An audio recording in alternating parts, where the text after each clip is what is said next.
Okay.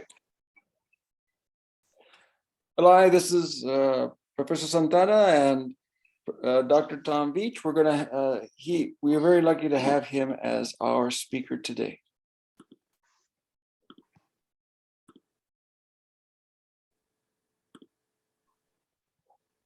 Dr. Beach is going to be addressing a question that philosophers have been struggling with since Aristotle. What makes something funny? We know that in our review of the philosophers that Aristotle did a pretty good job. Hobbes didn't do a very good job whatsoever. Kant had his efforts. Even we have as recently as Freud, all of the philosophers have attempted to characterize what makes something funny, and most have done pretty abysmal jobs. This is a crucial question in order to really understand an aspect of human nature, such as humor. And so I'm very, very happy to be able to say that someone who's made an actual, real contribution to our thinking about human nature is going to be able to speak to us. And it ties in directly to the model of humor that we've been working on throughout this quarter. Tom Beach has a bachelor's in linguistics and cognitive science from Stanford. He got his PhD a year before I did or after I did. Anyway, same year. Same year. Wow, we got Wasn't it? We did our dissertations together. He became a visiting professor at Stanford, and then dropped out of academics to do fascinating things in Silicon Valley types of work, and then he became a founder and CEO of Spretch. Later, he decided to work as a plumber, and he became a union plumber until 2018. And what underscores his whole life is that he's an independent thinker. He's given most of his energies to thinking about these major issues. You can see on there's his email. He's happy to receive questions and queries from you via text or by email. And I'd like then to, with no further ado, to allow Dr. Tom Beach to tell us what makes something funny. Sweet. Gorgeous. Can you see me? Yes, we can see you. We can hear you too, so go ahead. Okay, well, I don't see me, but that's all good. Okay, so I'm gonna hope that the video is nice. Okay, thanks, Otto. Hi, everybody. And yeah, I'm Otto's friend and colleague from Penn. We both got our PhDs there, just like Noam Chomsky did 4 decades before us. And there's something about the personality of a Penn linguist. It's like you have, it lets you have your own ideas. I mean, if you can make a good case, so we tend to be rather independent minded. And so, the question is, what is the central motivation? For me, it's all about curiosity. And I believe and I act as if, that you and I and everybody can do anything. And the way you get there is with curiosity. So I tolerate my interests. I won't let myself be limited by the fact that I have a PhD in vowels, but I let myself dive deep into the unknown. And you can certainly do that too. I encourage you to, think responsibly, be willing to go where it takes you, keep writing as you go. Don't let fear slow you down. Tom, if I can interrupt you, yes. Please don't put the laptop in front of the screen because oh my goodness, we lost you. And just let me know when you want me to change slides. Okay. Yeah, I'm gonna in a second. So, I mean, this whole work on humor theory comes out of this, the inner essence of like free curiosity. I had this postdoc where I had complete freedom for 2 years to do anything you want, and that's when I explored so far away from the, my original field of like English phonetics and dialects and stuff, to this emotional system inside of ourselves. And I worked all that out during those 2 years where I had the freedom to do what was interesting to me. And I didn't care it wasn't in my field because I was free to follow what interested me. So I encourage you also to, use your opportunities energetically and pursue new abilities and study what's most meaningful to you. So, well, here you come studying humor. which is, a sharp blade to cut, and it's a gentle salve to heal. And, this class might potentially help you become a diplomat or a comedian or a psychologist, or just have those parts of a well-rounded and capable human being. But we'll try to think clearly about this aspect of, of diplomacy, of disarming and destroying your enemies and binding to you your friends. Humor, it's the language of modern politics. As I would say, I mean, outrage is a lot out there, but I don't like that. So I'm glad that you've come to study humor theory.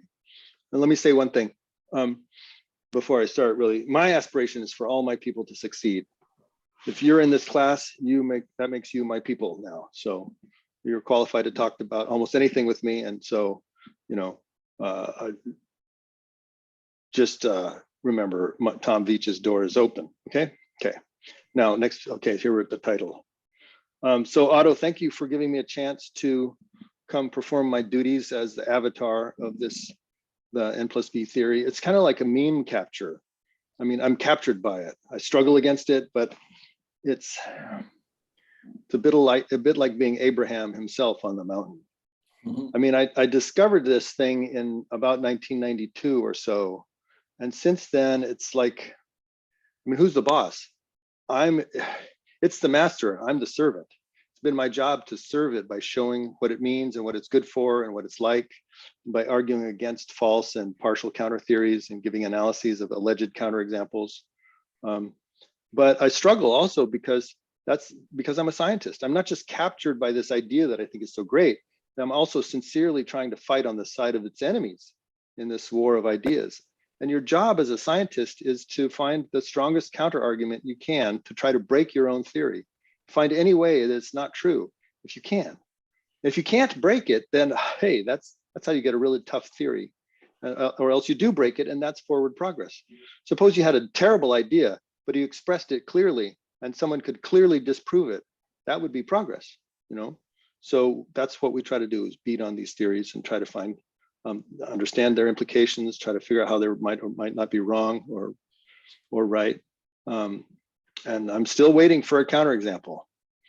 Okay, so let's begin. This is N+V is my abbreviation for it. It's kind of those are three symbols of mathematics, you might say, or an expression of the theory. So I call it N+V. Let's go to the next one, Otto. Okay, so by now you've had exposure to some different humor theories from your first class, discussing humor in terms of superiority, relief, incongruity, aggression theories. Did you think those people that they got it? Did they figure it out? I mean, incongruity is insufficient. Expectation violation is insufficient. Relief is unnecessary and insufficient. Superiority and aggression are unnecessary and insufficient. Language is, there's linguistic theories of humor, right? And but you don't have to have language for humor. So it's not necessary. And if you had it, it doesn't mean you have humor. So it's insufficient. So next page, Otto. Thanks. So this is Otto's beautiful quote. Humor is a nicely impossible object for a philosopher. It is paradoxical. And when you have a paradox, you have to sharpen your knife. So is it actually impossible? Or are there universals that are actually there, that some solid general theory is actually possible? There are these sort of humanists that say, well, everybody, every culture, every person, everybody's different, and everyone's unique and special. And so there's no point in theorizing, and trying to understand what the thing is. Just curate, let's have a YouTube video list. That's it. You can't really understand what's going on. Or do we actually understand? Do we all share something, and that thing is actually a real thing, and that it has properties? We can analyze it more deeply. So, can you think like a philosopher and not a sociologist? So Otto says, yes, let's have a sense of the intellectual drama here. We've got these great thinkers all up to the bat. Everybody's striking out. Everybody has a partial theory and nobody got it. So the story of the elephant and the blind philosophers? Yes. Like they're all standing up and they're touching a different part. Oh, it's like a big wall. And no, it's like a tree trunk. And no, it's like a hose. and oh, it's a broom, and they're all right, and they're all wrong, and there's always another wrinkle on the elephant, and well, is humor an elephant? Is there something really to it, that, or is it just a million different things? What really makes something funny? So next, thanks, Otto. So this was Joe Polemeni. I talked with him a couple of years ago. He said, I believe, and I published this, that Veach 98 is the one that cracked the code, the secret eternal code, and while others have gone and run with the ideas there, sometimes without attribution, it's me. Well, let's say it's that's him. Veach 98. Can I just make that be a separate person? That's the the source of the idea that's finally solved the great mystery. And so well, ego is not a reason to say this. What I want you to do is, it's not just because Otto was my buddy at Penn, but that what I'm trying to say is worth trying to understand as you develop your own opinion. Next, because ultimately it's actually about your ideas. Nobody else owns humor.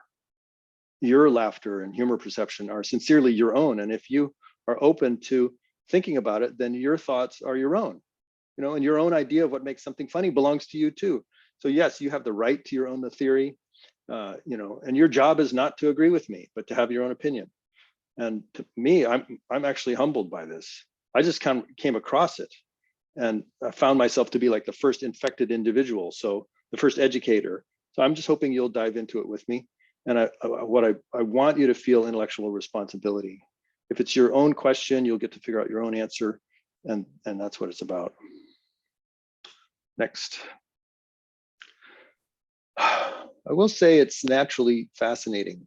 I mean, we'll talk about how it's self-contradictory or paradoxical in a way, and also it grabs you by your emotions. I mean, when you're laughing, there's something significant going on there. It's just unexpected, gives us this irrational joy. It can also cause lifetime humiliation. Super powerful, significant, socially significant, emotionally, interesting intellectually. And if you're a thinker and you're laughing and you're thinking, well, you might think about laughing. It's sort of a natural environment for intellectual exploration. And that's probably why everybody has a theory. We have Aristotle's comedy and Hobbes and Freud that Otto mentioned. These are some great thinkers of history, and it's really, I can't even believe that I'm in the same sentence with some of them. Oh my God. Okay, so you have seen this whole list, and and it's okay. So the drama peaks. Let's go on to the next. So how can we approach this thing? Like I think like, if suppose you say superiority. Well, superiority means there's someone and another one, and this has a certain status level, and this has a different status level, and the point is that that one is above the other. That's what superiority means. Well, that's a whole lot of machinery. We haven't even talked about the perceiver looking at it, saying, deciding how to feel. I mean, do we want so much stuff? And plus, okay, so let's simplify. So the question is, oh my God, this is really funny. Lee Lisker was my old phonetics teacher, and he said, the less you say, the less you lie. and I thought he was trying to say, shut up, but that's not quite it. It's just, you want to be right, and you want to be simple, okay?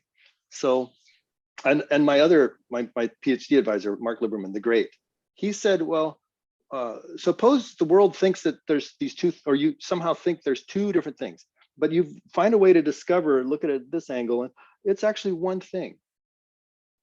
When you collapse two things into one, and that's what they really are, that is a great day for science. That's what it's all about, is like that simplification. So, okay, so how can we simplify, minimize? Let's go to the next page. We've been talking too theoretically. Let's have something. Want to play that, Otto?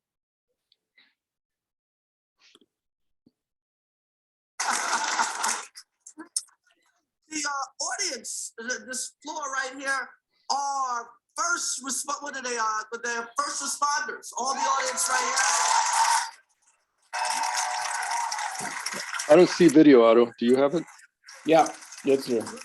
Okay. Okay, so they're so good we let people die tonight so they can see a good show. Okay. Now Okay, awesome. Well, okay. You notice there was applause there, right? No, was the applause the applause? I mean, that wasn't laughter just yet. It was, these first responders, yay, yay, we're great, you're great, they're great. It's this like applause part. That's wasn't the laughter. When was the laughter? When you started noticing that people are dying, right? That was so. Okay, so in this picture, we have something bad's happening, and yet everybody's great. People are dying, everybody's great, good, bad, the same complicated situation from different angles. So maybe is that the insight we need? Is that all? Is that simple enough? Next one. I mean, we know what's the minimum you have to say about emotion. This is sort of like, what are our motivations, our whole, beyond the facts, our whole system of feelings and motivations and motivational framing. There's a whole world of emotion here. Well, what the least thing that you can say in that world is, well, I'm going to say it's the negative versus the not negative. But let me get to that. Because when you're saying the minimum theoretical machinery, can you actually have no theoretical machinery? How about none? Let's next page. None is where you have a tautology. I don't know if you can read these. Let me read. This is Toy Story. The guy says, yes, the floor here is made out of floor. And then the guy on the right, he says, math is math. And the map, but Russia, I don't know if you can read, is located in Russia. And the spokesman is saying every 60 seconds in Africa, a minute passes, right? Now, okay, so these are, tautology in literature means sort of redundant, saying the same thing in different words. And in logic, it's a statement that can't be false. Because 1 equals 1, you're saying the same thing in the same words, maybe. 1 equals 2 minus 1, whatever. But there's a way in which the statement is impossible to be false, because the thing on both sides is identical. It's identity, or they're equivalent, or it's a redundancy of saying two different things, or by definition. If you have a definition that holds on things, then, well, that's your perspective, Like witchcraft is magic carried out by witches and warlocks, okay? Well, that's maybe your perspective because you live in an imaginary world, and it might not be a useful definition, but it's not a wrong because it's just a definition. Words can be defined in any way you want, and hopefully we just make them to be useful. So anyway, tautologies can include definitions as well as these identities, because the definition, that is an identity. An electron is an electron, however, when you finally define it. Okay, next page. We're getting into logic. Equivalence is when A is equivalent to B. It means that A and B, A is necessary and sufficient for B. So let's do these are words that I always get confused by. So let me just be explicit about them. Sufficient means that A implies B. So if you've got A, then B will also be there. And all you need to know B is A, because it gets you there. Necessary goes the other direction. I mean, without A, B is definitely going to be false. So B is all you need to know that A was true. So it's the same as not A implies not B is the same as B implies A, as it turns out. Let's do the next page. So let's think about vitamins. So you feed the mice the vitamins, and if you don't give them enough, they die. So, or food and water. If you don't give them enough, give an organism food and water, it's going to die. So those things are necessary. If the mouse dies, then the stuff was necessary. That's why they're vitamins, because they're necessary. Okay, but is it sufficient? Is food and water and some vitamins enough to preserve life? Well, no, you need air, you need, if you've got sufficient conditions, then you really actually understand the whole process. What's gonna make it what it's gonna be. What your conditions makes actually capture the whole thing. Okay. So necessary and sufficient, the arrows go both directions. It means they're equivalent. It means you've really got it. And when you've broken it down, you really have captured the idea of what you're dealing with. Next page. So logic is, this is sort of an aside, but I hope to give you guys here I give you the power of logic. It's stronger than anybody. Nobody controverts logic. And it's been said that all math, and indeed that all valid reasoning, is tautology. And I say tautology wins its arguments. Those dumb slides with math is math and Russia is inside Russia, well, they're sort of dumb on the one side hand, but they're certainly not false. And the thing is, the trick is going to be to get things that are tautologically powerful, and yet have leverage on real things. And the way we do that is we get conditions that are necessary and sufficient, which gives you equivalence, which means a tautology. So next page. What cannot be false must be true. And that's right. Can you fight that? I will either get paid or not paid. Well, yes, exactly. There's no fighting that. Okay, so that's all. This has been an aside on logic. So let's get to emotional evaluation. I'm going to say I will either notice that a thing will either be something that's wrong, a violation. Things ought to be a certain way that I care about, and they're not. They'll either be a violation or not a violation. Next page. So here's the division that I make in the world of emotion, which is between the negative, the frowny face, negative, versus everything the 0 to positive. And I just put a line there. And do you not agree that this covers the whole range of emotional assessments? Everything is either somewhere on, it's either negative or positive or neutral, right? Everything is. So we got you, right? There's no alternative. This must be true. It cannot be false. Okay. Next page. So V and N. Let's skip this, Otto. So here's a bunch of different things in terms of, like, when you see the 0 in the middle. Notice the vertical bar cuts between the 0 and the positives on one side and the minuses on the other side. And I put some labels in on there for each of the different kinds of more or less negative and more or less positive. Like transcendence is way better than satisfaction. And panic is way worse than discomfort. But they're both positive and negative in their relative, right, positions. So I'm saying that you divide all of the emotional space into negative versus not negative. And then the negative, that's what we call V, violation. And when I put words to it, I said it's a subjective moral violation. You personally think, that makes it subjective, moral violation, that things ought to be a certain way and they're not, and you care. If you don't care, it's not a violation to you. It's a subjective violation when you care that it should be a certain way. And if it's negative, then it's not that way. And if it's where you think it ought to be, it's going to be positive. Or, at least it's normal, it's neutral, that's N.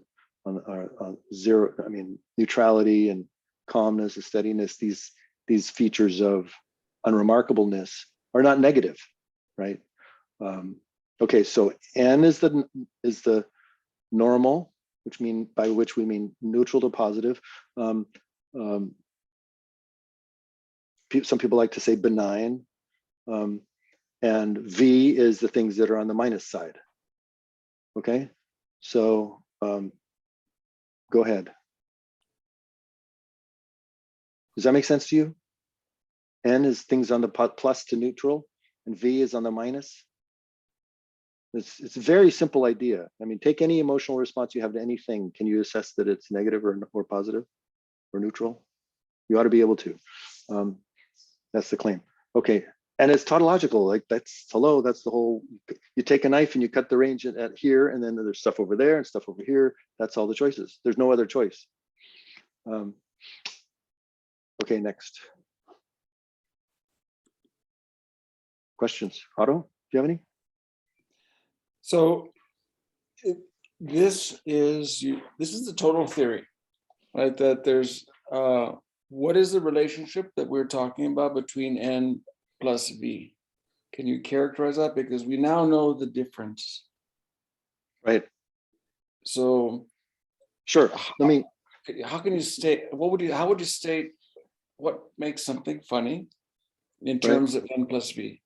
Okay, so we have this dimension of analysis, and what it is we have organisms in the world, and they're looking at perceiving their environments and with their little motivational frames and deciding that things are obstacles or things are tools to get what they want in life, and these organisms are representing their world, and they're imposing emotional evaluation onto those facts that they represent. Like, this is good, I want to eat that. That's bad, I've got to run away. And inside the head of the organism that's looking at the circumstances, we understand that they're assessing things as negative or not negative. Okay. Right? And it's a rich context. It's a rich world. They're looking at it. It's a worm, and you stick an ice cube at one end and a match at the other. Is it hot or is it cold? And it's looking at the complicated world. What am I going to do? And well, in this complicated world, some things look negative and some things look not negative. And maybe the same thing looks negative if you look at it in one frame versus a different frame. And so that's what's going on. And then and it ties to the emotional system, because when you care that things are not a certain way that you want them to be, wow, that bites. It's not innocent. There's no innocent humor. It hurts you somehow. It's a tight analog of pain. Pain is at the physical level. Your body is telling you the information. You can't get away from it. Hey, wake up. We don't want things to be this way. But this is at a more kind of cognitive level. It's a cognitive, emotional, moral level. It's like I look at the world and I want it to not be a certain way. So it catches your emotions. It's full of the richness of life. And while you're trying to resolve how things really are, which analysis am I going to have? Is it going to be V, or so I'm going to run away, for example? Is it going to be N, so I'm all good? But it turns out it's complicated and we can't quite resolve it. And N plus V means it's N and V at the same time. So maybe because it's ambiguous, we look at it this way and we look at it that way, and there's one is N and one is V. Or it's a surprise, because just in the moment that we're transitioning from one to the other, we have them both. Or okay, we have to have the simultaneity. So did that answer your question? It begins to, I think, with some examples. Maybe we might get there.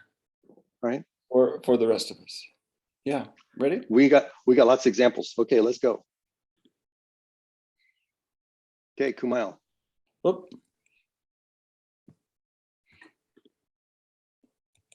You didn't come up. Do you have to click the link in the corner? Which corner? I see on my screen, there's a Kumail Nanjiani Sikh joke link in blue letters on the upper right corner of the screen. Oh, okay. There we go. It was hidden. Nope, it didn't work. It didn't work. Try one more time. No, sir. No, it doesn't work. Okay, so then we got to go to the link I sent you on. All right, so let's stop the share for a moment and pause the recording. Share the screen.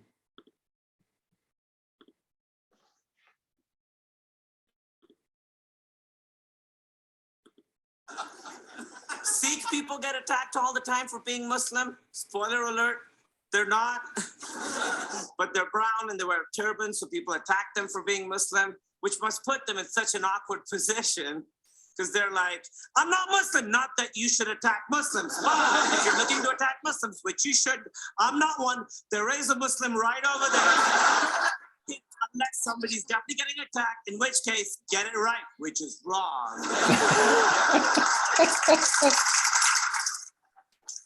Hit stop. Okay, good. Right, exactly. Where is your PowerPoint? So let me ask you, can you hear, am I on? Yes.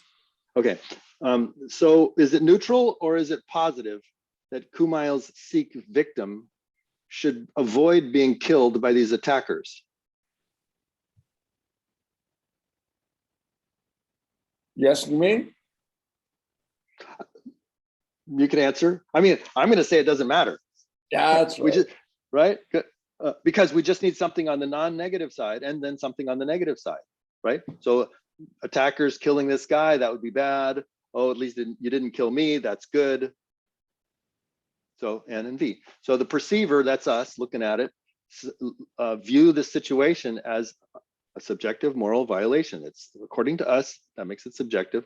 Moral violation, that means we think things ought to be a certain way and we care about it, but it's not. Okay, and that's the thing that is an assessment like that of any circumstances called, I'm calling in my language, is a V, a violation.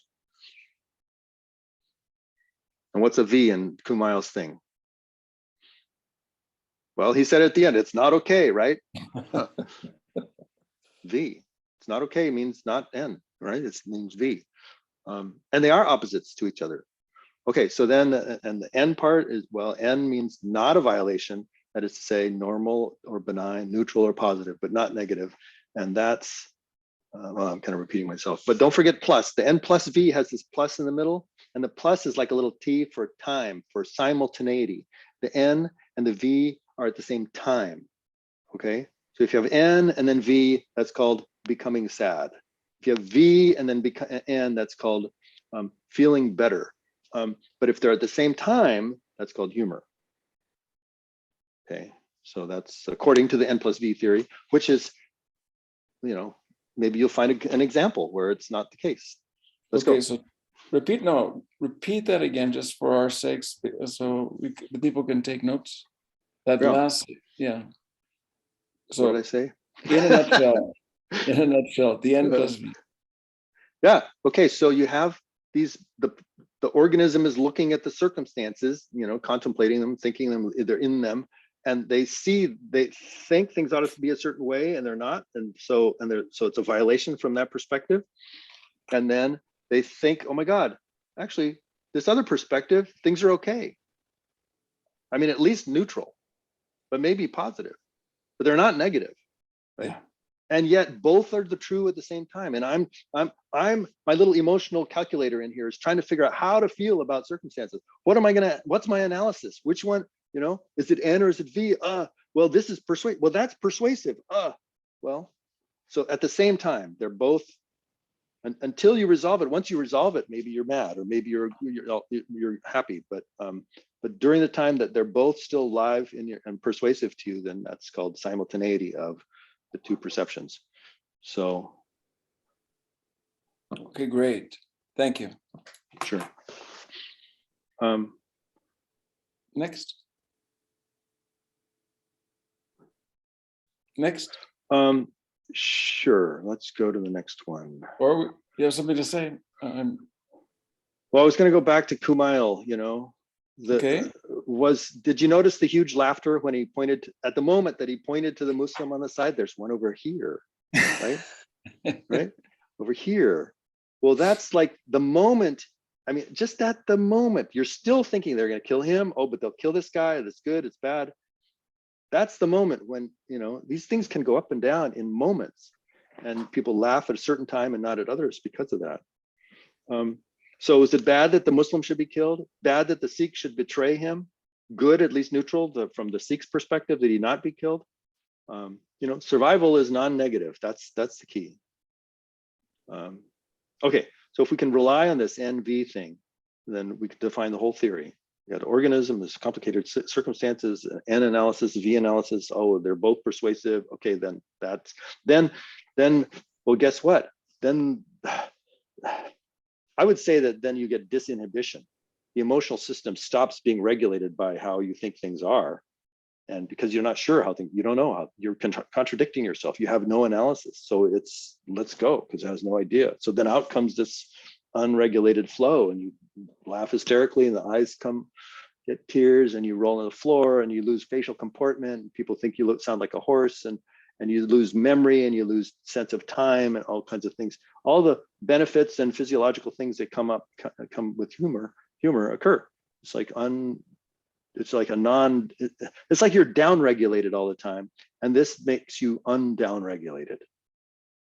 And out comes the natural state of emotional flow. It's like flow and bliss and serenity and madness and sincere humor. I think you've gone to the topics a little bit further than we with bliss and down regulated.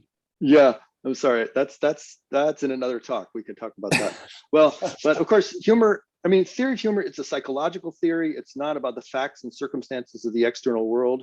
It's not like that joke is funny. It's that in the mind of the person who's sincerely laughing at it, it is funny.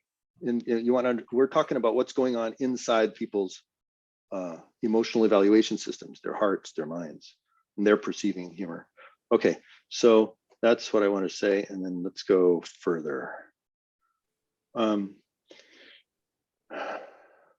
Okay, let's get another example. Oh, you'll see here N and V, right? Both at the same time.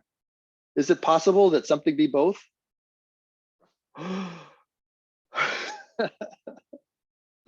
Yeah, right. Tom, Okay. do you have your little model, 3D model at hand?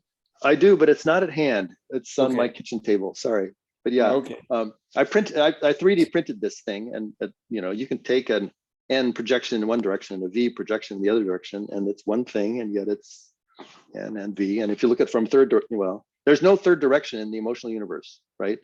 It's either N or it's V. I mean, that's where we're cutting the line of evaluation at this point, just south of 0. And that's it. So there's no, but in geometry, there's many different perspectives. But here you can at least see that there's definitely at least 2 perspectives on this one thing, that where it's an N and it's a V. So I enjoyed that little doohickey. Let's do Richard Pryor. Okay. Okay, you guys don't freak out. He's kind of playing on the old racist stereotypes and stuff, somewhat perpetuating them and somewhat expressing self-actualization within them. But if anybody doesn't know Richard Pryor, he's just an amazingly, extremely transgressive and groundbreaking comic from the 1960s, 70s, 80s. Go look up his. I come up here. I was a young man then, and I come up here. I was adventurous, see. And I've been traveling, read of Zane Grey was my favorite. See, I know about traveling. So I read about him. He was all right with me, but the Indians lost too much. But I liked him, read them shoot 'em ups. You ever read them? So I learned how to read. Mahalia Thompson taught me how to read, see? Before I could get some pussy. She said, if you can read, when you learn how to read this note I gave you, you can get some money. She gave me a note, and I learned how to read. The note said, no, you can't have nothing.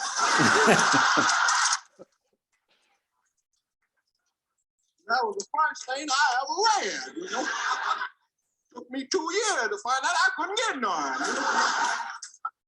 none. But she dead now, so fuck her, Yeah, stop there. That's it. Yeah, Tupelo, Mississippi. Okay, so Richard Pryor. I mean, go look up the documentary movie about him. I mean, Dave Chappelle, all the current guys, they say things like, "Well, if you're a comic alive today and you're not funny, well, it's because you're not stealing from Richard Pryor." And he had so much courage to be shocking, and yeah, it's aggressive, it's sexual, it relies on stereotypes. It's so offensive that because of this skit, NBC ended his contract, which means doing this basically was him throwing his career away for the sake of his comedic art, his true art. And he had to reinvent himself later as a screen actor. So historically, it's important to know about Richard Pryor as this character that he portrays, this mudbone fella who's a country boy from the deep South, moves up to Illinois in the 1930s. And it's kind of hard to understand him, but you got the point. So, well, if we were live, I'd say write in the chat all the N and V interpretations that you see.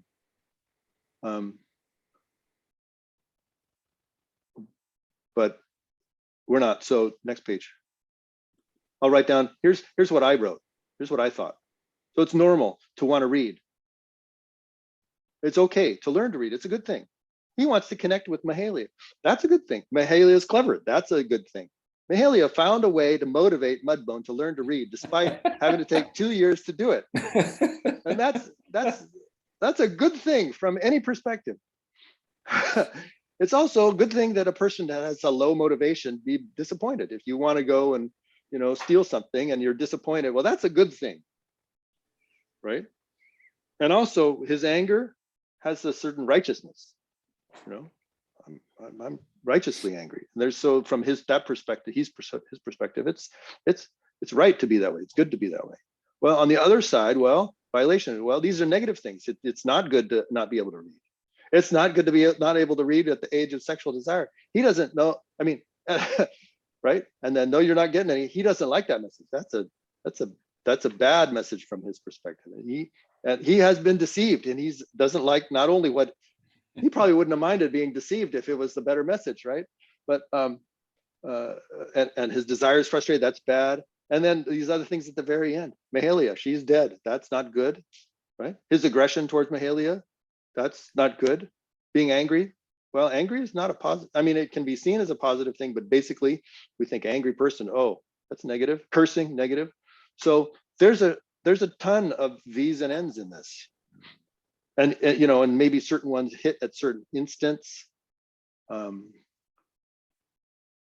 So when you say, is something explained by N+V, if you can't find an N, and the point is that there's both, right?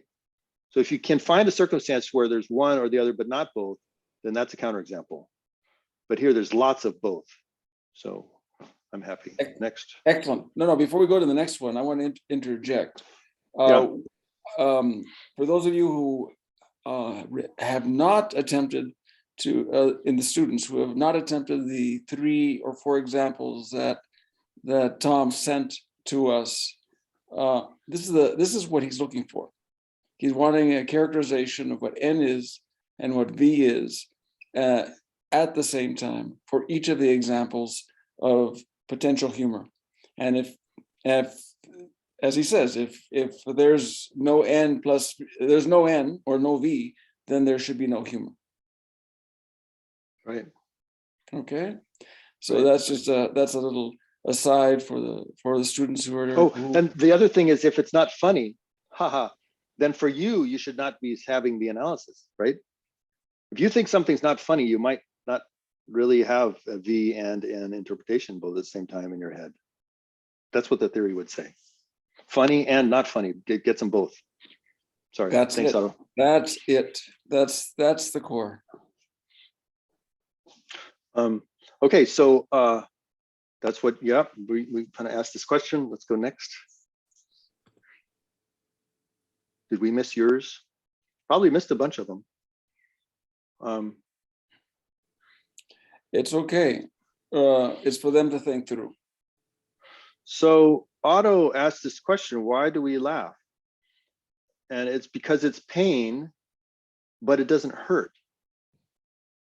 It's pain that you think things ought to be a certain way, you care about it, but it's not. So there's a bite there, but it's kind of pain. Death, aggression, illiteracy, these are moral violations, subjective moral violations. Wow. But when you get this simultaneity of everything's okay, another interpretation you can hang your hat on that says, it's all good. Then the pain is, it's a pain that doesn't hurt. That's why we laugh, because we feel pain. When we feel pain, we also, we gasp in pain, we cry, and we get this repeated exhalatory vocalization. And that's the 3 things: pain, laughter, and humor. Well, why is that? Because humor has pain in it.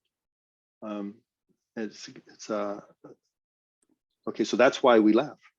Okay, then Otto asks, how does humor work? And I said, in the mind or in society? And we got to do these separately. I mean, we seem to have a little essence here that's inside of the heads of organisms like us, right? But then those organisms are in society and they work with each other. And so it should come out there. And you can just think about it inside your own isolated head when you're alone watching YouTube, what your experience is. But let's go to the next page, Otto. Certainly. So that you were that's exactly what you just Right. characterized. What I just said. So there's violation in crying, right? Something's wrong when you're crying. There's violation when you're gasping in pain, you know. There's violation in humor. So it's pain. That's, I mean, it's a type of, it's like pain. It's an analog of pain at maybe a different level of our emotional systems. But it's all good, right? We enjoy it. So next one. No, before you do that, you see in pain disrupts breathing. In Right. humor, you have two closed parentheses. Is that a typo? That's a typo. Okay, good. I was just trying to process that. Good. Yep. Okay, so when we say, how does humor work, and we consider it from the perspective of the mind has to be a complicated mind in order to be able to say, well, look at it this way. Oh, well, look at it that way. Oh, we're going to simultaneously consider them. You know, which one do we believe? I mean, a chicken is not going to have that mental capacity, right? You have to have a complicated mind that's simultaneous. I mean, the layering of the human mind, we're able to consider this situation, this future, that past, that negotiation, that lie, that, you know, the different representations of situations all at the same time. We're kind of thinking about our path through life is a bunch of different situations. That's all layers of, you know, circumstance, which we're simultaneously considering. And a mind that's capable of doing that, that's able to simultaneously consider multiple perspectives, you know, is the kind of mind that's capable of humor. Okay, so it's a complicated mind. Next.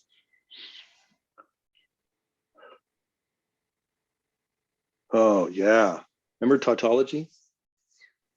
Well, so is it true that N+V communicates N+V? Did I say anything when I said that? Is it possible that this be false? No, it's not possible. So suppose you're looking at the situation and they're laughing and you're not. Well, then you can infer that they have N and V in their head and you don't. I guess it's time to tell the story of Norma. So Norma and I were driving and I was making a joke and I put my knee on the steering wheel and I went like this, turned the handle, and I looked at her, you know, like, aha, this is just a joke. She was not laughing. Okay, I thought it was very funny. So I'm like, why? Okay, so I'm not empathetic. I'm not like emotionally intelligent, but I have the theory. So I'm like, oh, well, there's N and V and she's not laughing. So she must not have them in her head. One of them must be missing. Oh, well, but clearly there's a violation because I'm pretending to drive off the road and that would be scary for anybody. So there must be no sense that things are okay. So I said, hey, Norma, do you think, you know, have you been in an accident lately or something? She's like, yeah, I've been in 2 accidents in the last 6 months. You know, she couldn't see that things were okay, even though it was a play representation of, you know, a car accident that I was driving off the road. So in other words, the thing that's N+V communicates N+V. And her lack of, I don't know, how can I put this?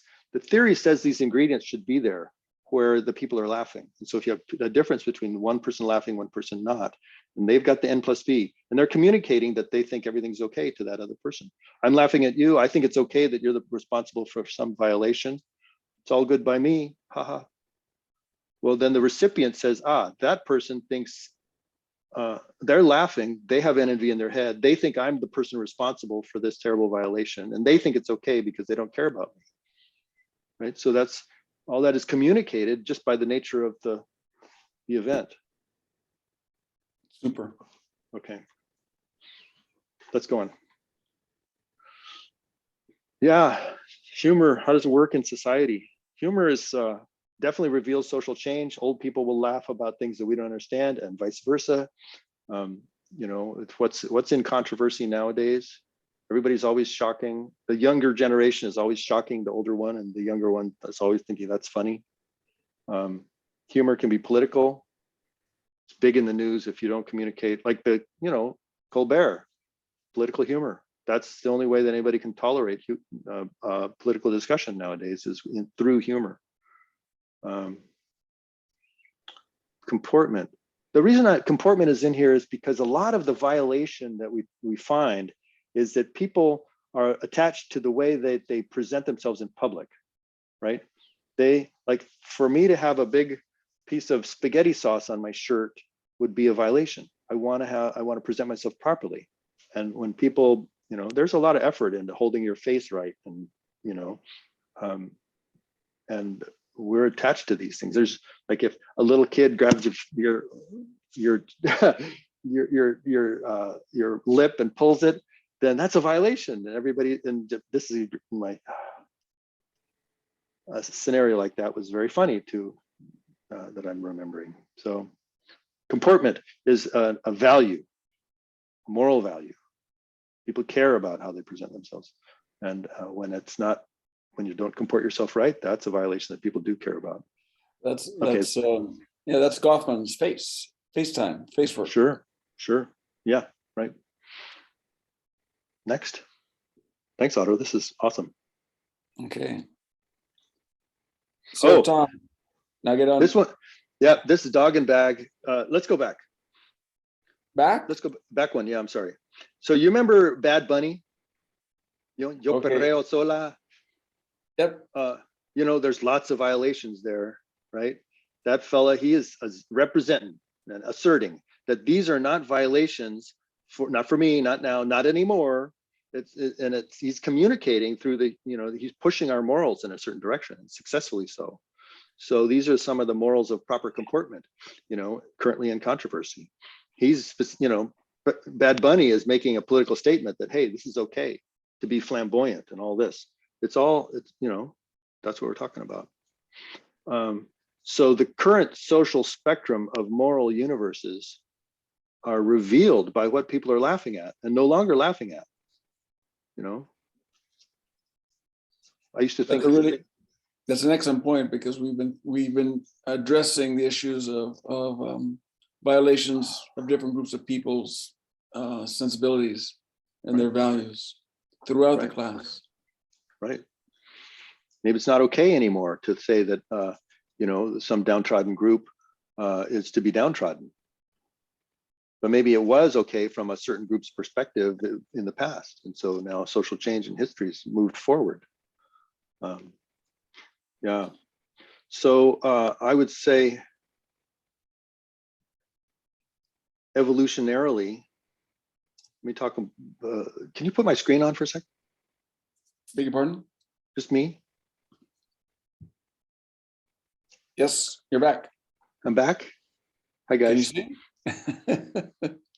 Yeah, I can see me. I'm a little box in the corner, but you guys see me as a little box in the corner? You are half of the screen. And now you're the whole screen.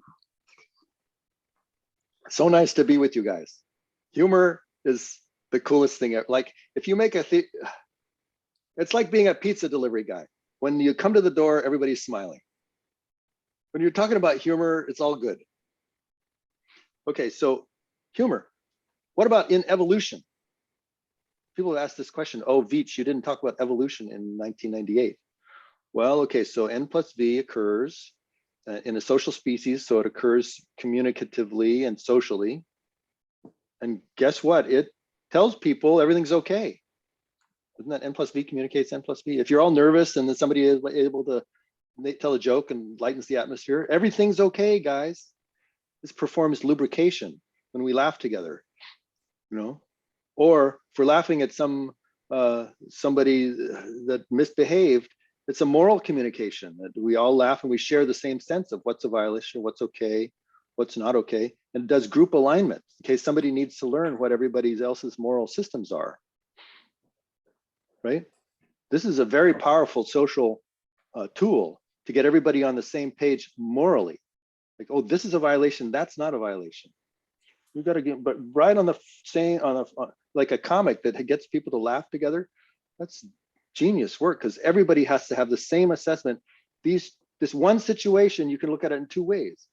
And nobody's falling off the edge and saying, oh no, it's really right. There's some people in the back will be offended and leave, okay? But basically the success of humor is getting us all on the same page. So it gives us sharing of joy, sharing of pain sometimes, sharing of moral vision. In all these ways, it's evolutionarily valuable to a gregarious species like humans. Oh, check this out. Suppose, don't we know, at least nowadays, that girls seem to like funny boys as mating partners? I think it's true. It's not, okay, this is interesting. Ovulating women in a UCLA study preferred creative but poor, economically poor partners over non-creative but wealthy partners, whereas non-ovulating women didn't have that preference. So there's this line of, I would say, speculation that, but it seems reasonable to me, that the way the species evolved for intelligence was the girls picking out the smart boys. I mean, girls are always smarter than boys, but at least let's get someone that can hold a conversation, that can be funny, right? Right? And so then that one will do. Okay, we'll have babies with him.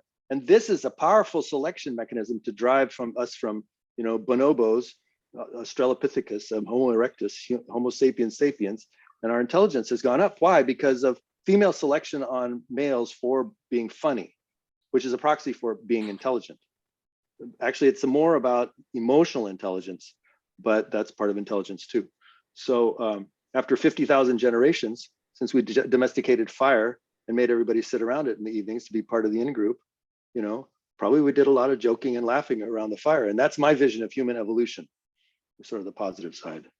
And that's how human works evolutionarily, communicatively, cognitively, according to N+V.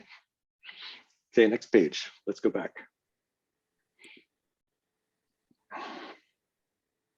And this is mop and dog, and we might have to go to okay. Dog and bag. Dog and bag is not on TikTok anymore. I'm so sorry.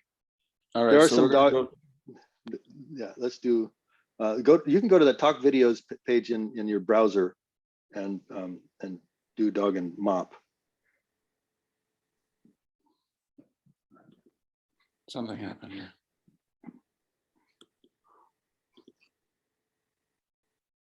What are we looking for? We're looking for, oh, this is, if you're on the web page, I'm sorry, this is out of order. You go to down, after Mudbone, after Insanity, Ford, Satire, Jesse, Rosebud, Janelle, Fish, then it's Mop and Dog. So it's 60% of the way down, before Cat Cucumber. Mop afraid of dog? Yes. Okay, here we go.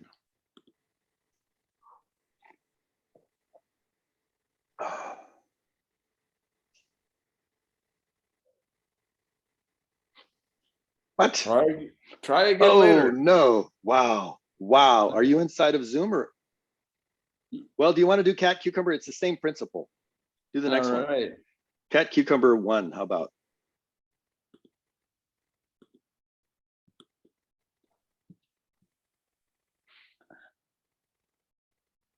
This one? Yeah. I can't, my screen is black, but if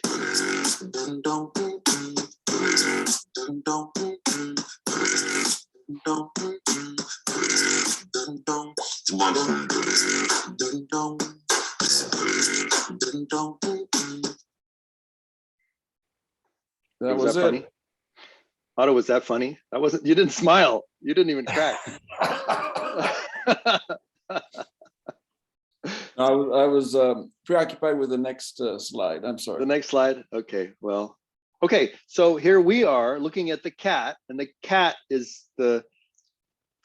Do you agree that the cat assesses the cucumber as constituting a subjective moral violation?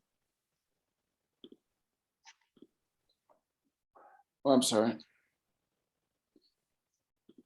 Say that again, because everybody got distracted because Santana was messing with the video. Screen. With TikTok. TikTok is not a friendly website in a browser. It's better on a phone. Oh, what are your questions? So is the cucumber a violation from the perspective of the cat? or Yes, potentially, right? definitely. Right? How do you Definitely. know? Because the behavior is instantaneous rejection and once the animal recognizes there's something odd there. Probably I think of a snake, traditions of snakes getting in. Right. Okay, so and the movements seem to suggest escape, Yeah. right? So potentially therefore danger. Okay, yeah.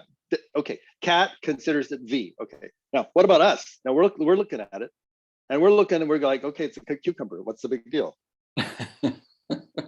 right? So is it V from our perspective? Yes. Why? Because the cat was relaxed and comfortable, and then all of a sudden, Right. boom, Right. he's frantic and Okay, trying to. so you're empathetic Otto is going, oh, poor cat. It's like No, it's I'm all not thinking traumatized poor now. cat. It doesn't And matter with the therefore- cat. I'm just recognizing it's hilarious because we see the cat go from 0 munching his food to 60 leaping as high as he can, and getting no traction on wax floors. Right. That's the dog. If you go to, hey guys, if you watch this, go to tompeach.com/humor/UCLA, click on the talk videos, and you can watch them all. And some of them were your homework, and other ones are things that we're doing here. But that's a link that has all these videos in it, and it's just a few seconds of each one, but most of them are short. And the mop and dog is hopefully will work for you. Anyway, my niece sent it to me, and I thought that was really funny. Cat and cucumber. Okay, so we're talking about our perspective. I mean, the cat's not laughing. We are the ones that are laughing. So is N and V true? Well, I see that the cat has a perspective that the cucumber is dangerous, and therefore it's escaping. And therefore the cat's assessment is that it's a violation. And as an empathizer with the cat, because I like cats, then I see there's a violation in the situation. At the same time, okay, V is clear. At the same time, it's just a cucumber. Everything's okay. Duh, it's just a cucumber. So it's neutral. So that both at the same time. And then I think it's funny. Then there's a range of, you could be more or less intense of this kind of scenario where something's frightening. We have dog and balloon later, where the dog is so scared of the balloon and you just can't avoid being empathetic with the dog. Dog and mop, that dog is funny and not just painful. But as you increase the intensity of N and V, you can, like, maybe this isn't very strong and that's really strong. And then and in fact, this one wins, and now it's just a violation. The poor doggy, or in this case, poor kitties being traumatized by that horrible cucumber. Okay, I kind of wanted, let's go back. Dog and bag, mop and dog. So do you want me to go find that? No, leave it for this. Let's leave it for the students. Yep. Okay, was it, no, but yeah. And then look, I'm teaching N+V, so my job is to get you guys thinking. The wheels should be turning. Was it funny? Was it offensive? Did I laugh out loud or not? If I didn't laugh out loud, is it funny even though I didn't laugh out loud, right? Was it, how funny? Can you, when it gets so little funny that you don't even see the point, does that mean you don't see the violation? Or, I think so, as opposed to if it's all N, there's no violation. If it's all V, then there's no N. Then then you're kind of like offended, or you're just like yuck, or your assessment is clear. It's just that it's negative. Some people think that the mop and dog is funny and others not. But there's music that makes it fun. Nobody's being hurt here. That makes it positive. But dog clearly thinks something's wrong. Okay, so let us review. I want to not tell you anything. This is, no, forward. Skip. More? Nope, back one. Yeah, so this is, I'm restating, right? You've heard this now 3 times, so I'm not telling you anything you don't know. For a situation to be funny, you, the organism perceiving the situation, needs to have 3 conditions in your head, which are, each one is necessary and all of them together is sufficient. right? So it's necessary and sufficient, which means we really know what's going on according to the theory. Now, maybe the theory is wrong, but in the theory, these are necessary and sufficient. And the first one is it's a violation, a subjective moral violation. Second one, the view is that things are normal, neutral, or positive, benign. And third, both at the same time. If you got those three things happening, boom, you've got humor. And if any one of them is missing, then you don't have humor. Okay. Okay, next. Any questions, Otto? Yeah. So can we stretch? Okay. So a lot rides on the notion of moral, because there are catastrophic violations. Say an earthquake happens in California, no one laughs, or maybe they laugh for different reasons. Yeah, it's not funny. Right. Unless comics say it's too soon to make jokes about that earthquake because people are just right. They're still in the hospital. Oh, now it's soon. Now we can laugh about it, right? Yeah. Sorry. Go ahead. And so the idea of morals is something that should be elaborated in some sense, but it doesn't have to be done right now. But just that's a concept that's very crucial in your theory. The second is simultaneity, because I often find the timing of comedy is really crucial, and so you just hold that moment. Particularly when you know it's a comedian, we're in a comic setting. The simultaneity is as the audience, we're anticipating a joke, and it's just that comic timing that allows us to build up emotional energy and anticipation before it hits. And so that's something I think that I don't know if that's is. Are you saying so? I think part of the funniness is in the timing, but Yeah. you're saying, are you saying no, or can we stretch simultaneity, say within a sketch? Okay, so no, it's simultaneously in the time scale that we're like within reaction time. These are very fine time things, but it's not like millisecond, but maybe 30 milliseconds. Or 100 milliseconds. So we're really definitely talking about something simultaneous as we're capable of perceiving. Because you'll laugh for, you'll laugh for a second, then you'll stop laughing, and then it's like, what? Okay, I'll give you an example. I open the refrigerator, and milk falls out. Oh my God! I'm gonna have to clean up a giant mess of milk on the floor. Okay. Bounce. I mean, this is in the time sped up for me, right? So it's falling. Oh God, oh God. I can't catch it. It's a bounce. Oh, it's a brand new half gallon. It's done, right? It's not going to leak after all. Ha ha ha ha ha. Right? Laughter for like 1.25 seconds. Boom. And then stop. Okay. Why? Because during the moment of realization that everything's okay, I'm still thinking that things are not okay. And until I resolve the two into everything's okay, because I'm just going to put it back. I'm just going to put the thing back in the fridge. It's not a big deal. Everything's neutral. It's not positive, but it's not negative. During that time when I'm experiencing the surprise, right? That's when I laugh. And for 1.25 seconds, it goes, and then it's gone, right? Now, give me any other theory that can do timing prediction like that. All right. Okay, so timing and build up, in the whole comedy scene, there's like 1,000 little violations and non-violent, like Kumail, it was at the moment that he pointed to the Muslim and started smiling. It's the other guy that's gonna, right? That was when, you see the complexity of it all at once. And that's when the laughter goes whoosh. So excellent. I don't believe in this sort of hydraulic, Freudian buildup of energy and it's like, and then we release it cathartically. No, I think it's a cognitive thing. You think about it in a certain way, and finally you think about it in this other way, and that poofs. That things happen because of your thought at the moment. So I'm sort of a cognitivist about emotion. And yet you have this notion of moral, which is really crucial. So there's right. There's emotion. There's a lot of emotional judgment that's involved. Right. And you've been toying a lot with humor, which is on the edge of being too much of a violation to be funny.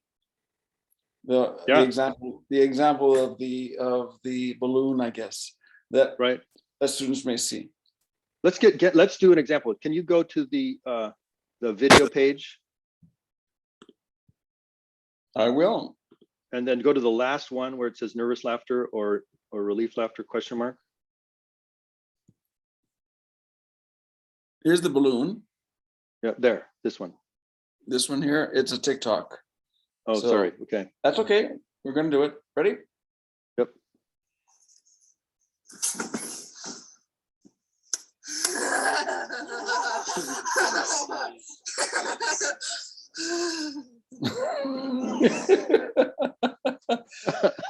That was cool. Right? Amazing. And she just dropped 30 feet and then came back. It was all good, right? So, okay, so this was very relevant to what we were talking about, but it wiped my mind. Okay, let's go back. That was, yeah, that was a demonstration of the simultaneity. Right. It's during the period that she's like beginning to realize that it's okay, but she still thinks this thing, I mean, she's spent so much time thinking about, I'm going to jump 30 feet in the air. Oh my God, I'm putting my hand, right? She's got a lot of reasons to be afraid. And right? the fear is biological. I mean, there's hormones flowing through her body at the very same time. That's why her laughter is so jagged. Right, because she's still afraid, but she's, you know, there's competing things going on in her at the same time, right? Like, oh my God, I really made it. She's not really, you know, but she's going to do it again someday, and she's not sure if she's going to make it then either. So, right, she's not quite fully relieved. Yeah. Good. All right. Okay, so you said moral, and yes, there are all these hormones going on through our systems, and she's got the hormones of fear and then maybe adrenaline, and there's a lot of biological systems that have emotional significance, right? All these motivational frames of I'm hungry, I need air, I need sleep, I need, you know, I want sex, you know, there's the Maslow's hierarchy of needs. Everyone has a little frame of like, I am going to be the person that's wanting my dinner, right? And then everything else is because that's my goal at the time, right? We have these little sub personalities, and they're backed up by hormonal support. Like adrenaline is the fight or flight, and then oxytocin is that's social connection. Serotonin is the status hierarchy awareness, and testosterone is the sexual, et cetera, et cetera. And so each of these systems has its own biological basis and its own sense of what it wants, and therefore its own awareness of what's the moral universe according to it, right? Like me getting dinner is my desire. Me not getting dinner is what's a violation to me when I'm thinking about food, right? Yeah. And for all the other ones similarly. And there's also biological systems, like there's the disgust system, you know, thing. Well, is disgust the same kind of violation as a violation of you know, not achieving your goal? I don't know. It's biologically on a different foundation. But Veach 98, I mean, my mind is open, but Veach 98 said it's all about negative versus non-negative, and so disgust is negative. Hello, right? And so we should find some disgusting jokes hilarious. Yeah, we do. And we do. Right. Excellent. Thank you. I was wondering, then you said that, and yeah. Okay, so moral. So the moral assessment is sort of this cognitivist assessment, a cognitivist assessment of whether things should be that way or things should not be that way, right? And it's you can attribute it to the assessments of babies doing peekaboo. My mommy should live and exist and be in this world, or I'm mortified that she apparently is not, because she blinked out of existence a second ago, leaving the room. You know, these are moral judgments. You think things ought to be a certain way, and maybe, I mean, it's not like, oh, you're writing a moral essay in your theology class. That's not the zone where this exists. It's in your heart where it exists. This is great. I think we should be moving forward. Yeah, please. Let's roll.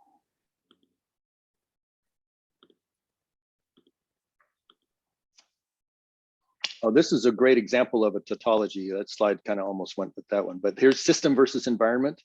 And these are saying things that they're,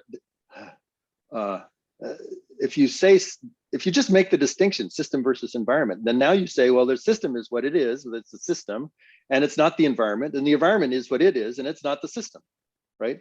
And so when you have you just establish a distinction, and suddenly you have all this reasoning capability that you can make about things. So that's what we're doing. Put N and V in one of those, you've got the same in each of those circles, and you've got the same structure. So Okay. this is can be replaced with N and V, and then it articulates the humor. The reason, right? The- And well, no, well, go ahead. Yeah, the theory of when things are funny. Well, it's just that because N and V are they're two sides of that boundary line between negative and positive. If you put N in one of these, well, then the N is what it is. It's N, and then the next arrow, N is what it is. That is not V, and then the next one, the circle at the next where it says environment, put a V in there, and then the circle arrow that would say V is what it is. It's V, and the last arrow, yeah, V is what it is. It's not N. Right? So these are all sort of tautological assertions that can be made once you just make the distinction between N and V. And so once you, in other words, defining a distinction gives you leverage on how to look at things. And maybe it's a useful way to look at things, or maybe it's not, but it's strong. It's got these very undefeatable inferences that you can make from it. Gives you leverage on the problem of thinking of things. So that's this slide should have been in the tautology department, but yeah. So Excellent. sorry. No, it's great, because now we're reconsidering it from a tautological point of view, the power of tautology. Yeah, right. At the beginning, you think tautology, oh, that's so dumb, 1 = 1.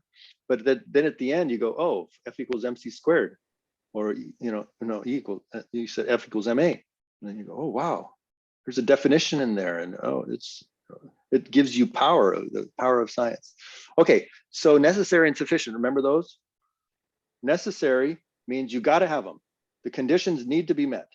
So if the upper left corner with the check marks, that means all the conditions are met. And yes, it's funny, great. Sufficient means, oh, I got it backwards. See, I'm always getting it backwards, right? Sufficient means if you've got them, then you got it. That's it. Right? So if all three conditions are met, then you have humor. That's the assertion.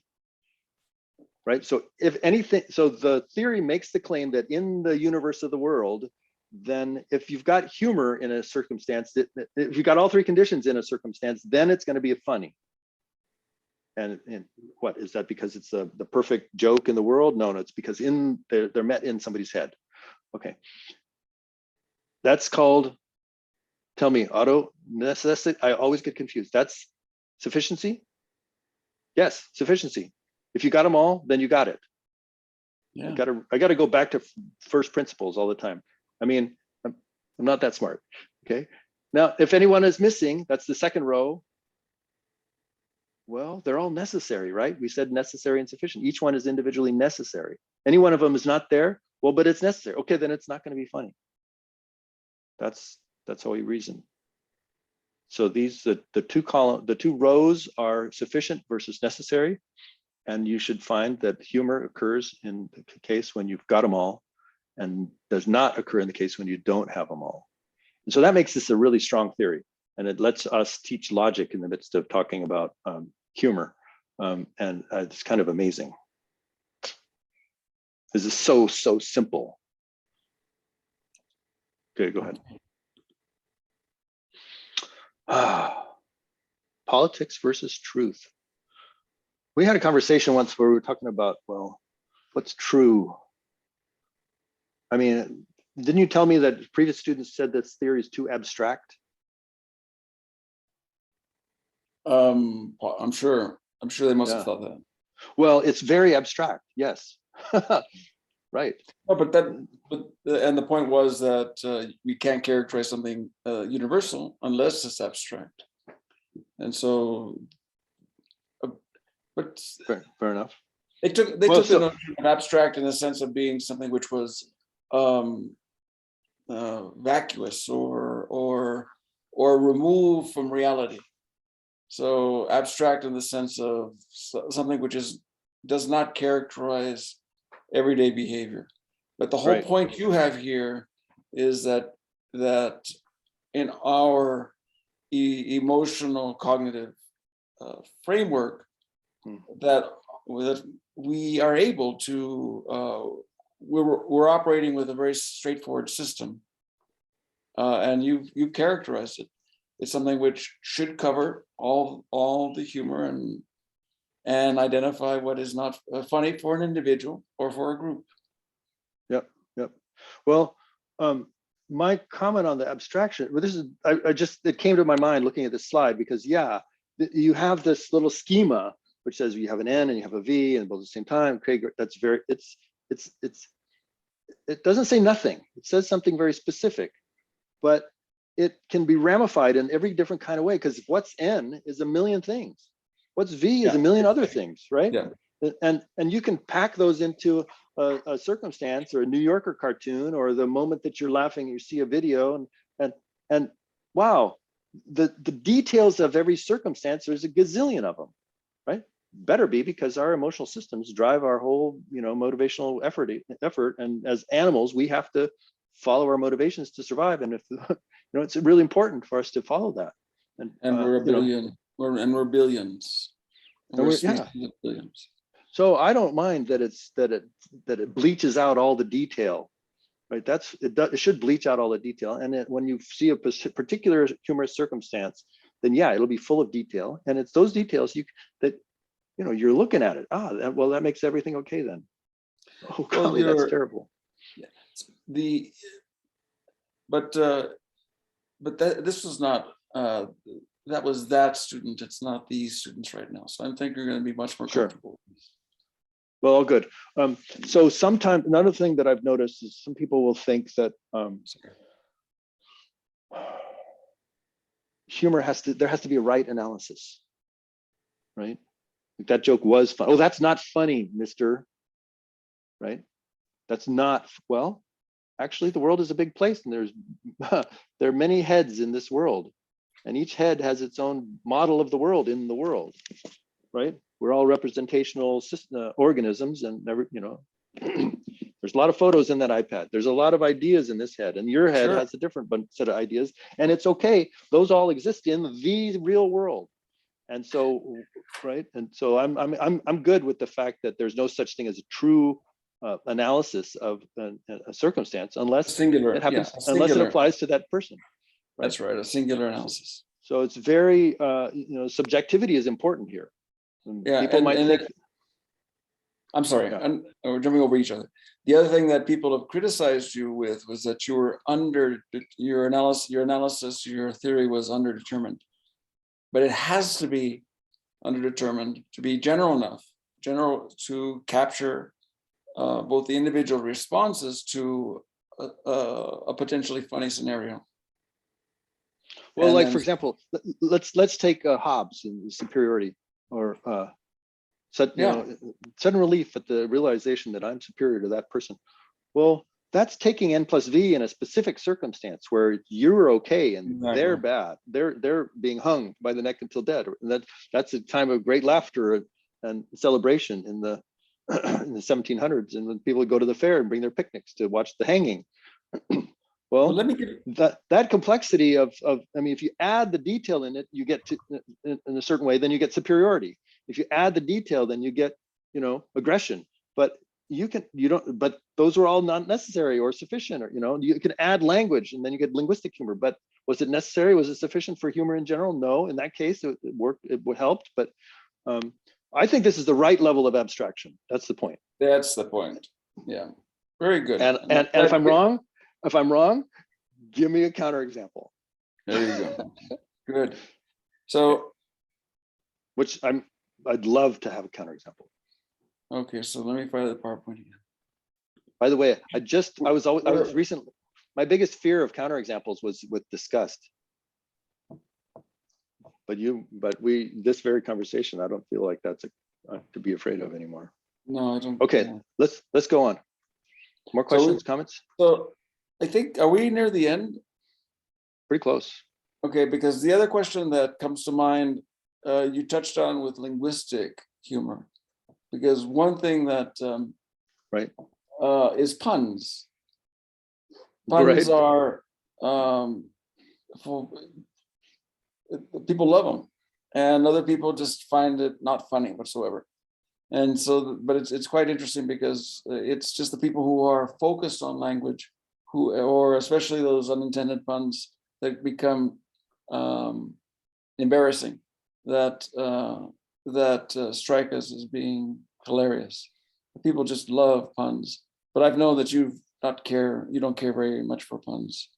Okay, so my experience of puns growing up was like, oh, when is a door not a door?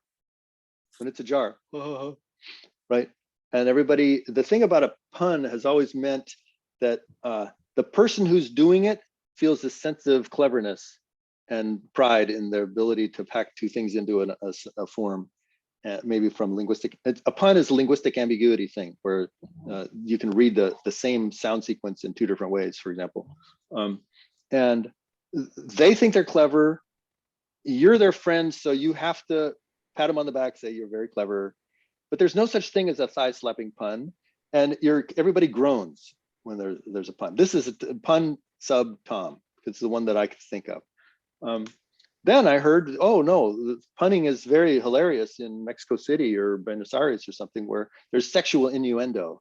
He sat down next to her, but the way you say it, it sounded like they were having sex.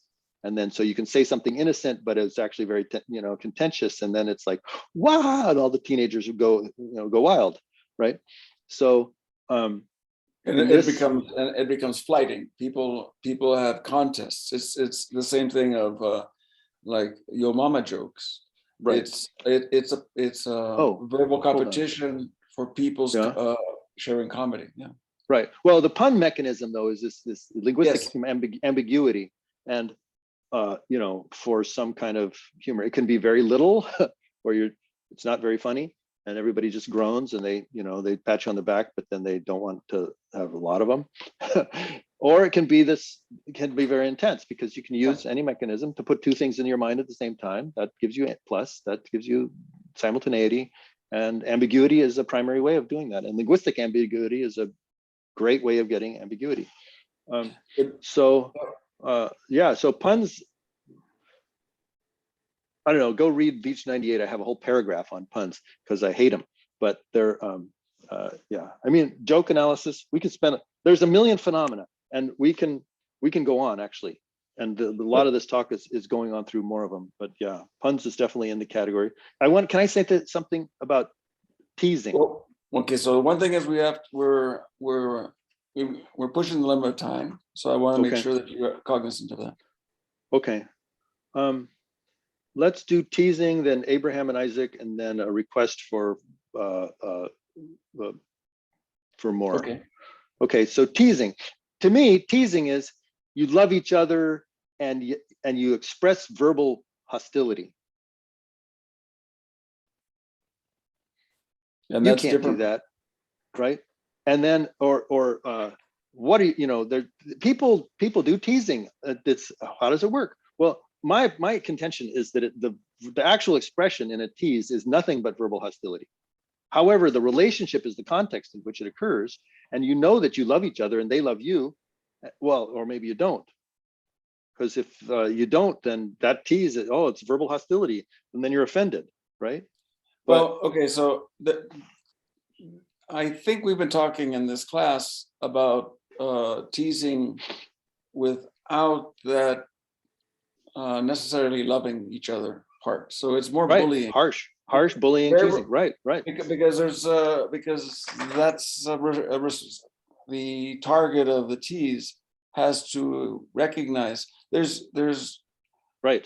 Again, good. Referring to the Mexican culture, there's the deprecating statements between loving couples. Right. So it's typically, ay, vieja, tráeme algo.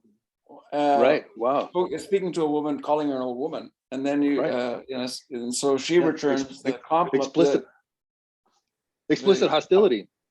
by saying, "¿Y qué tal?" or "¿Qué dices, gordo?" Right. Calling her husband fat. Also So these, hostility. Right. but it's shared. It's a shared Right. circumstance. The context of love. Yeah. Okay. So what I'm going to say is that there's the surface, which is the word sequence and the meaning of that, which is hostile. And then there's the context, which is that you're my wife. I love you. I know you love me. We're safe with each other. We can do these games of pretend insults. And it's just game time, right? That's why teasing is funny and hilarious and connecting. However, it's also very clear that it can get off the edges where people, you know, you don't realize that they love you and they think they do, and then you're offended, and then, wow, things go downhill. And teasing can be terrible. Or it's even just with no question whatsoever, except to be abusive and belittling. Well, there's direct bullying, sure. But there's a scenario in which the perpetrator is a little bit innocent. They think that they're connecting in a way that's just kind. Like my people mom. Say it's just. People say it's just. Look, can't you take a joke? It's just a joke, right? And it's just a joke. I'm just teasing, right? Exactly, okay. Right. And maybe that's true some of the time, but you know, okay. So all kinds of things.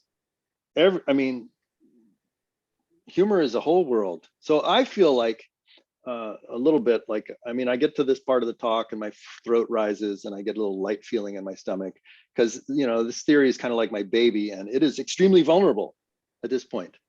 You know, so you know the story, Abraham goes up on the mountains and offers his baby boy Isaac as a sacrifice to Jehovah, gets the knife out, here's a picture, right?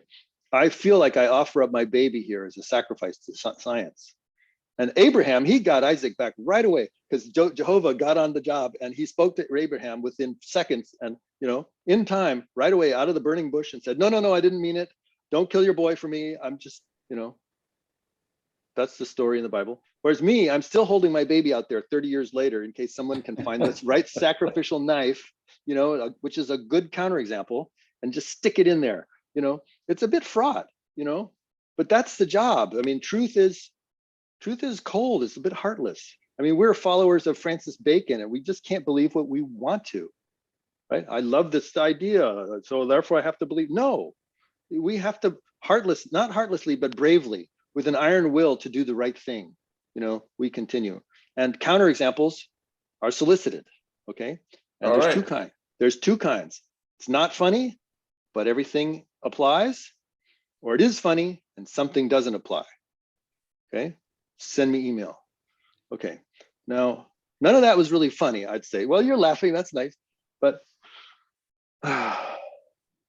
remember, I'm still laughing. I'm laughing at the image of you holding up your baby for 30 years. Your arms. Yeah, waiting. There. Kill. Must be getting grown up by now. You don't need to shave. Let me down. Well, I kind of let her go. Go theory. You guys take her, him, whatever. You know, kill it yourselves. But you got to publish, because if you beat the theory down, you got something. And good. My Liz, she says, oh, there's innocent humor. We won't go there. Okay, so very minor points. Some people say that doing joke analysis takes away the humor. You know, Richard Pryor's documentary is actually called Omit the Logic. And I disagree. If I get the joke, then if I think it's funny, then I have no problem. I have an analysis because I can tell what I feel is wrong, and that's it. I'm looking at it and I'm feeling it, so I know what's a violation. That, you know, it doesn't stop being funny when I bring, you know, the violation up from my emotional system reaction to a verbal expression. And the N view, same thing. I can keep them both in my mind. So I don't have this reaction that when I'm thinking about something that's funny, that therefore I'm no longer appreciating it as funny. For me, I don't know. But people do say that.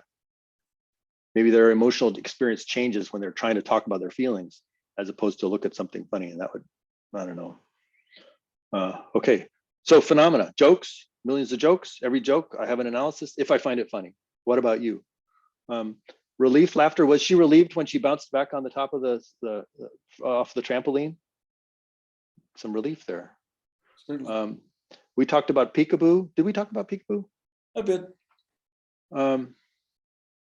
Piaget has the same, it turns out had the same idea. Where do you want to stop? How much detail you want to, further you want to do, Otto? Well, Okay. just touch on these different points so that people can think about them. I Okay. think we've packed a great deal of ideas into N+V, and we've articulated, I think, in a really, really multiple ways so people can gather it in different. But we are running out of time, so you might just say, give a sentence or two on these ideas that we listed here. Okay, so jokes. Is the punchline always positive or always negative? Veach says it's just simultaneity. It doesn't matter what order. Am I wrong? That's a question. Relief laughter. Things were bad, now they're good. Right? So when peekaboo and the baby when mom walks back into the room, then the child who thought that she blinked out of existence and no longer exists, which is a trauma and a violation to from the perspective of the child, things are okay now because she exists again. And that's the moment of laughter. Joy, yeah. Right? It's upon reappearance. It's not upon hiding. Later on, maybe you get games. Oh, the hide your face. Oh, whoa, I'm laughing because we're playing a game. But the essential peekaboo humor perception of an 8-month-old, I think it's 8 months, is relief laughter. The things are getting better, or well, consider things getting worse. Dismay laughter. If things are fine, I don't believe that anything's bad. Oh, you told me something's bad. Ha ha ha. Oh golly, it's terrible. Right? That's dismay laughter, and it continues during the disbelief period. There's a video of a guy walking down a perp walk where he's kind of smiling and laughing as he's being taken to court because he doesn't believe what's going on. So that's the transition between things being okay and things being not okay, opposite from relief. Aggression is when it's interpersonal. Ridicule is when you're not, maybe you don't find it very funny, but they find it funny. Humiliation, you take that quite personally. Satire is a really sweet area because when somebody says some satire, they're pretending that there's an audience which thinks that this violation that they're presenting in deadpan in a sober presentation is not a violation, and it's okay to do that. And everybody, but there's the third audience, which is you and me, and we're looking at it going, oh my God, that's such a terrible thing. And so that portrays this perpetrator with his moral companions doing bad stuff, and yet they don't see it, and we see it as outsiders. So that's what a satire is. It's got this like three-way audience: the speaker, the dumb audience, and the see-through audience. And then there's trolling, which has four, maybe others, where there's people the speaker is poking at somebody to make them respond, and and then the person, like when Trump does a troll, he pokes you and you're like mortally offended, and so you're like, oh my God, that's so terrible. And then there's a couple of audiences. One audience says these guys are out of control, and another audience says, I'm so glad we poked them, and thank you for poking them. And the way to think about a lot of these circumstances is in attributed audience members. There's a person who's speaking, there's somebody who's listening, he seems to be speaking to somebody of a certain type, but then there's other people who have different values looking at it, and it's like a little sitcom drama circumstance. And if you parse it out into the participants and their perspectives, then you can understand what they are. Yeah. So satire does, etc. And trolling is a recent thing. We talked about relief and dismay. Next. Relief goes from violation to normal, and dismay goes from normal to violation. I'm sorry, I screwed up.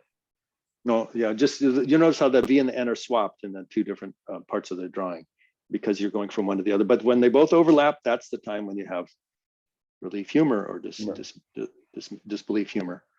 Your mom died. Ah, you're lying. Ah, oh, So for a short time, while you still don't believe it, you're laughing. Next. We'll move forward on this. Okay. And we Peekaboo, just we talked talked- about that. Yep, we did peekaboo. Surprise and ambiguity. How do you get two things in your mind at the same time? Well, it's complicated and multiply interpretable or quickly. That's how you do it. Q-tips. Oh, that's a good one. I don't remember. What did the COVID nurse find putting a Q-tip up your nose? Fingerprints. I don't know why that was funny. One, Okay. violation is COVID, violation Q-tip up the nose, violation nose picking, and everything's okay because somebody wants to pick their nose, or the nurse wants to do that, or the violation is not about us, we can laugh at them, or there's no COVID here, or some people might think nose picking is okay. I was raised to think that was terrible. Did you do that? Okay, so you're reading aloud, but it's not on our PowerPoint. It's not on your thing. I'm just that's my little comments about the Q-tip page. Okay. Denial laughter. This was a video with the perp walk I told you about. You can skip it because you guys can go to that page and see them all. Is it on our list? It's on the if you go to tombeach.com/humor/UCLA, then there will be a thing that says talk videos, and it's in there. Okay. And why is the vampire laughing? Mwahaha. You will die. Mwahaha. Which is, but I will get to eat you, right? So it's a superiority, a good case of superiority. This one, painful, but the lady is describing when the rapists were laughing with each other over her, right? And do we have that? It's on my page. I don't know if it's on yours, or I think it is. Up. No, maybe it's not. No, maybe it is. There. Here. It's about a minute. Oh, don't tell me we're going to have this problem again. It's a significant event nowadays. You know, like I saw randomly somebody had excerpted from this interview the same part, because it's like when you understand laughter, everybody like goes, oh, I understand what as emotionally significant and impactful what was going on. And All so right, when people excerpt that whole thing, they get this part, and I got it too when I was talking about humor. It's really important to see. That's one that I highly recommend that everyone take a look at, because it's very go have a look at it. So it's not funny, but she's talking about this situation. She's not laughing, obviously. We're not laughing. They were laughing. What does it mean? Well, N+V communicates that they think it's N. Everything's N. Everything's okay. So can we move past Saad? Yep. Yeah, let's go past Saad. And also a couple of cases of satire, and we're about done here. So, oh, let me finish on satire. Satire is this sort of genius rhetoric, but it also fails to hit home if the audience doesn't actually get it. And exactly. Right. And Gruner in 1978 did a study and said almost nobody gets almost all satire. You know, because you have to agree with the idea that that's a violation to see that that's a violation. Yeah. Right. Yeah. Right. So yeah. Okay. But still, it's a miracle when you can do it. And people that do satire successfully are just geniuses. Okay. So done. Now, do you have any counterexamples? You know how to find them. Please give me some. Now, I wanted you to feel like this is your theory, really, guys. And now it is, because I'm going to be out of here. But you guys you own it as much as I do. It's out there. It's a meme, and you can serve it or destroy it if you can. But take it seriously, because either I think it draws you to the essence of things. Gets you to what would hurt. It gets you to what feels great. It gets you into that space and like understanding what's in the heart, and now you can go look at situations and try to figure out why they're funny or not funny, and you can learn about people's perspectives based on what they laugh at or don't laugh at. Like I learned that Norma had been in a car accident, and I didn't know that. And why? because, you know, hopefully this thing can help you to understand in real time when people are laughing or not laughing, what's going on in there, right? And that's a pretty high level diplomatic skill. You know, you just, oh, okay, N and V communicates. Which one is it that which person doesn't have which thing? And so there I go, bless you off and send you off into the world. Take it and be fabulous. Thank you, Tom. This has been amazing. I have to say that we've done this more than once, and this is far more clear, far more accessible to something which is so profound that it's on that it took 2,000 years of philosophers to get anywhere near it. And well, the presentation is really good because it's got you and me. So do your homework, and those responses to the examples that Tom has provided for us, Tom will actually receive, and he'll let me know who's done their work and who's not. But I really thank you. You got to put your name and maybe your email in there, at least so I know who sent that particular response if you want credit. Okay, so I'll put that in the instructions. And if you want a response, I'll respond if you put in your email. Okay.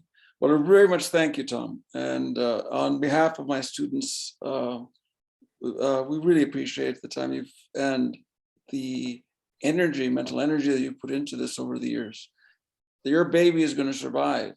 Don't you worry about it. We'll see. It's not going to be a bloody platter whatsoever. There might be a few scratches, but hey, that's because people want to poke at it. So, but they're not going to destroy it. It's a really powerful thing, and it's a feature of human nature that you've been able to provide. Tom, you've been able to provide us a perspective on it that otherwise has escaped us forever. So, thank you so very much. And with this, I'm going to end the recording.